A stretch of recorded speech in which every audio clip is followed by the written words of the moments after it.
Okay, Courtney, thank you so much for being here and in person. This is a pretty cool, unique experience. I haven't got to sit across the table, appropriate 6 feet, Right. and do some in-person interviews. So I really appreciate you coming down. Thank This you. Beautiful SoCal day. Yes, thanks for having me. Yeah, of course. So one of the things I wanted to start with is to ask you to think back to the past 6 months and something really positive that's come out of this really unconventional time. Yeah. I'd love to know what sort of pivot or priority shifts or perspective shift you all have had at the Do Tour that's led to some cool content, some new innovation. A couple things coming to mind are your Do Tour Live and the collaboration with Bear Walker, but I'd love to just give you the floor to tell us something really positive that has come out of this time. Yeah.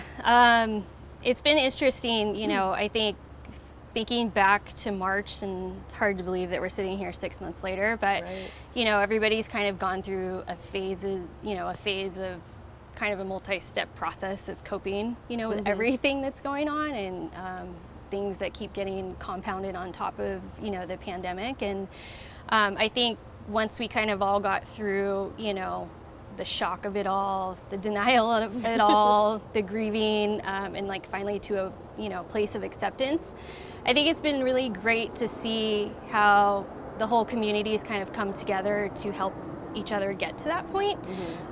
So even just like on LinkedIn, which I never really spent that much time on it prior, to the pandemic even happening. Right. And once I kind of got on there, it was just so great to see everybody's support for each other, and the collaboration, whereas especially in the events world, it could have been a little bit competitive, just to hold your secrets close and what your event's going to look like. But the doors have really opened for everybody to start calling each other, collaborating, seeing how each other's doing, and that's been like a huge positive for sure.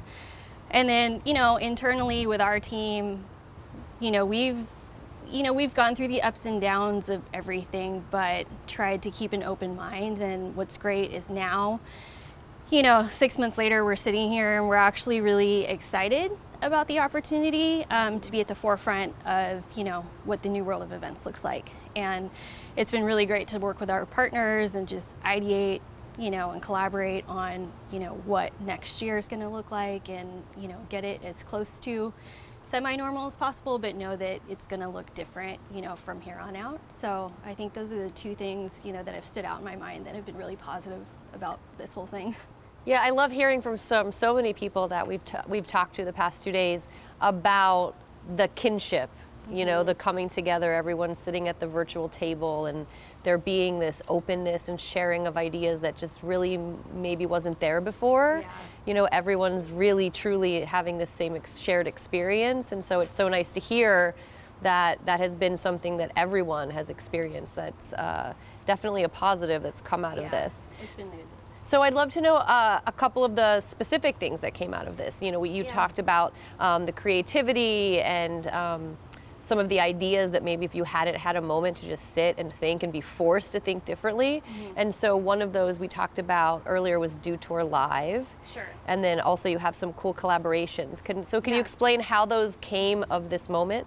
Sure. So Do Tour Live was kind of the first thing that came to mind as we were, we had to postpone our summer event, and then now we're looking at pretty much not having an event for an entire year. I mean, it was February, and then our next event's going to be February. So we were really, trying to be careful and thoughtful about how do we keep our fans, engaged, with our brand, engaged with all of the athletes. How do we keep the athletes, busy, and they want to talk about what they're going through and, what they've been doing through, during COVID. Right. And so we thought, let's expand upon our Do Tour Live show, which, typically happens on site at the event. It's almost, it's our from the desk broadcast show that we go to in between competitions and for, analysis and highlights. And so we said, let's bring that, kind of franchise and bring it virtual, and let's invite athletes and fans to kind of come into one room, and let's just talk about everything, different topics on each episode, and give fans the opportunity to ask questions that we can ask on air. So that's been a really great thing for us to do, and the athletes have been really happy, to be involved in it. We've gotten really great responses, from fans, and it's, really gave everybody something to watch when, they were desperate for content and desperate to see, what was going on with all of the athletes during this time. So that's How did you reach, at the beginning of all this, when you have to, on one hand, reach out to the athletes and break the news that yet another event is being canceled. There's not going to be another competition. That means so many things down the road for the athletes. It means no prize money, their sponsors. How did you work with the athletes? Did you have roundtables? Did you reach out to them individually to sort of work with them to say, what can we do in this time where there aren't contests? Sure. Yeah, our communication with the athletes is very personal, so we do reach out, to them for the most part, personally via email or phone calls to let them know. And, by that time, I think everybody understood and saw the writing on the wall of what was happening. And, everybody cares first and foremost about the safety of everybody. So they were really great about it. And we kind of let them know too that, hey, we're going to be ideating and figuring out how to do things between now and the next event, to get you guys involved and to link you up with all of our partnerships. So, and that's what we have been doing, and that's what's been keeping us busy. So on the flip side of all of the positivity, what has been the biggest challenge of the past 6 months, as you are first and foremost a live event, live contest company? Yeah, I think for me, well, for everybody probably, but I think just, initially kind of acclimating to how everybody, from the organizational level down to the individual level was coping with what was happening. I mentioned like these different phases of coping, and I think it was very difficult to navigate, just planning and communication and the right messaging. And trying to empathize and understand that everybody's going through their own unique circumstances, and, that everybody's on a different phase, of dealing with the situation. So it was first and foremost that. And then, for the last 3 months, I think the hardest part is, the biggest part of throwing an event is planning. And that's been obviously a very slow process, but, one that just requires really open, candid conversation with our partners, our vendors, our host resorts and venues. So, I mean, yeah, you got to plan, and not knowing what the future brings is really difficult when it comes to events. So you hit on a really interesting point in that sometimes we forget, like we get into these conversations about the event and the planning and all the logistics, and forget that you're also a manager of a lot of people. They're humans. We're all going through this really tough time. So, Courtney, in your job life, you have to keep moving this forward, and you have to get your team together, and whether that's on Zoom calls or on conference calls. But how did this time make you a better manager? And what did you learn that maybe you could tell to anyone who's watching about managing people through a really difficult time while also trying to figure out a really difficult thing in how to put on this event? I guess first and foremost, I tried to just maintain, being calm about the whole situation. I think, from my personal experiences to my professional experiences, I've been in the media world for almost, 16 years now, and anybody who works in media knows that there's been a lot of ups and downs with business, and especially within action sports, we were owned. My history is mostly with Transworld Media and different iterations that have now made it ASN, and being there for so long and going through different ownership and business structures, I've dealt with a lot of adversity and change. So I think that's given me a thicker skin, and I've really learned about how to manage better by observing what not to do and what to do. And so, yes, I'm not gonna lie, I have had my, breakdowns, but I've kept them to myself, and I've had, some good cries in the shower early on, but then, again, you just kind of accept it for what it is, and you keep your team positive, and I stay positive and let them know that everything's going to be okay, and we're going to get through this, and let's focus our energy on all positive things and moving forward. So, you talked about your history at Transworld. You come from the business side of things. And so I would love to know, and you have such a well-rounded resume within action sports. I'd love to know how, because of that background, you maybe are looking at this time, the pandemic, all the challenges ahead, maybe a little differently than folks we've been talking to who come strictly from the event side or strictly from the print or media side. Yeah, so I think that my background, it's unique in the sense that I learned about the business, from numbers essentially, whereas, other colleagues are very focused on creative aspects of the business. And, so when I first started out, I was purely just like a numbers, finance, accounting person. And, after so many years of looking at all the different brands and how, everything came together from a, full financial perspective, you really started diving into the business side of it and understanding what they were doing.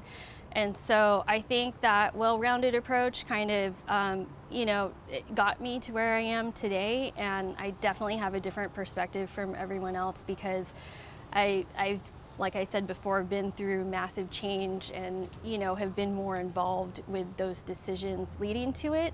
And so I think I'm just a little bit, I'm not going to say I'm better equipped, but I was a little bit more prepared, for a hardship, despite this being probably the hardest hardship for everyone to date. So, yeah, I think it's just about a different perspective versus some of my colleagues. And well, I imagine having that finance and business, knowing how the financial side of the business operates, which a lot of us who come from the creative side don't always think first about, and also having the business side of things, and now being in the sort of creative events, media part of the company.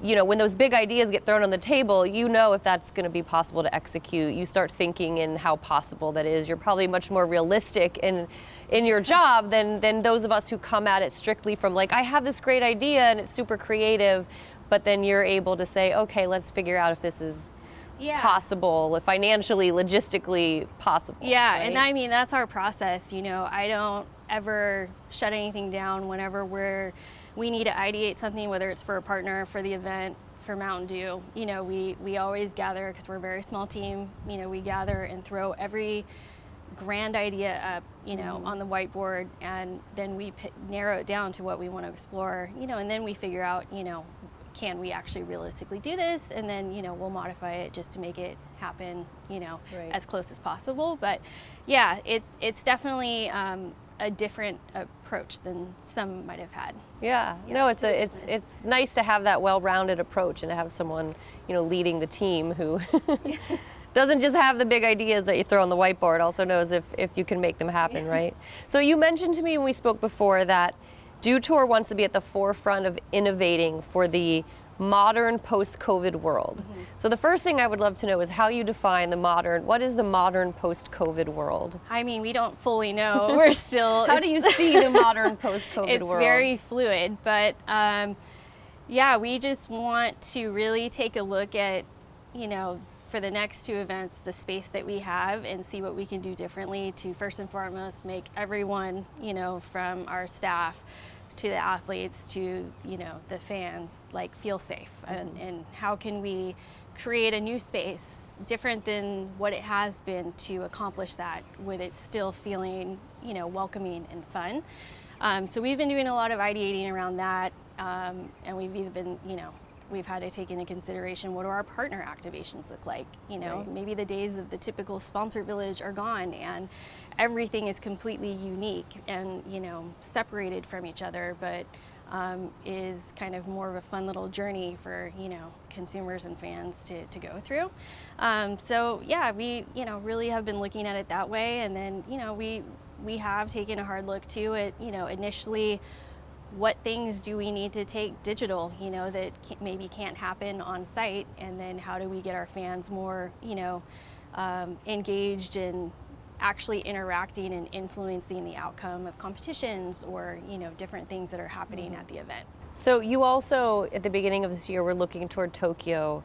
Yes. toward the Olympics as a qualifying series. And the Dew Tour is unique in that your events are being considered for inclusion in both the Summer and Winter Olympic process. So first on Tokyo, I'd love to know how you pivoted your plans once the games were postponed, and also just as a brand, why is being part of an Olympic qualifier and the Olympic brand in general important to the Dew Tour? Sure.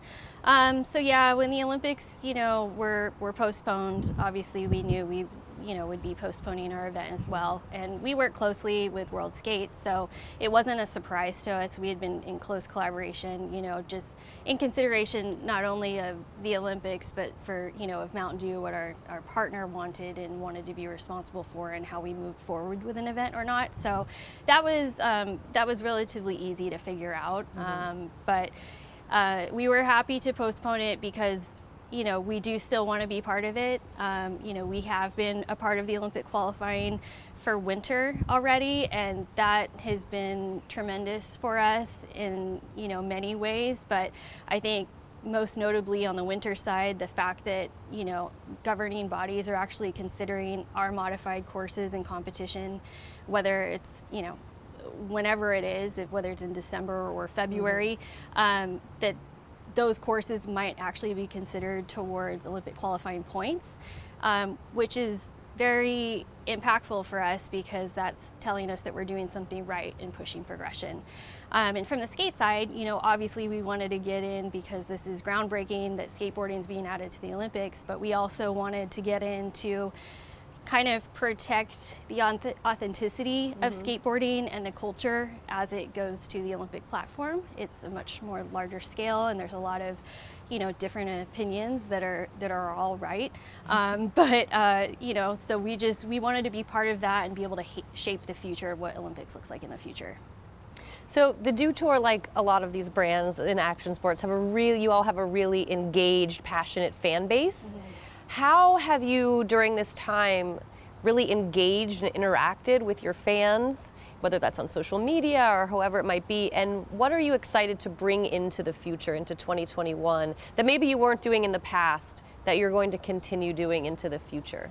Yeah, I think some of the collaborations we've done with partners, like you mentioned the Bear Walker one, I think we work with a lot of nonprofits, and we recognize the fact that without events they've lost out on a lot of fundraising abilities because they leverage those events to do so. So we've been doing a lot more partner collaborations, like the Bear Walker one. He's going to create a custom collaboration deck with us, and we're going to donate it to some of the nonprofits that we work with to help fundraise. But things like that, and things like, the Tech Detour fingerboard contest that we did, those all start to engage all of our fans, socially. They love seeing that we're doing these, different things, thinking outside of the box. Fans are actually able to influence the outcome of these things. And so, I think those are really good examples that, we've kind of set the foundation for and can carry forward into the future. And I think it sets a great comfort level, I think, for partners, and our fans as well, that we're being responsible and not thinking that all we have is an in-person event to rely on. We don't. Dew Tour is not just an event, it's a brand, and we have, a 365-day-a-year content plan that's always rolling out. So we're constantly talking to our fans, so we're just going to continue to do that. This all sounds really exciting. 6 months ago, I think there was so much uncertainty, and like you said, we all had those moments in the shower. But it's pretty exciting to think about how much this has created, how different the entire event space looks, and in talking to all of you, I'm pretty excited about the next year or two, hopefully getting back to in-person, but then also all these really incredible innovations you all have at the Dew Tour. So thank you so much, Courtney, for taking the time to be out here in person again at the Action Sports and Culture Conference. Thank you for having me.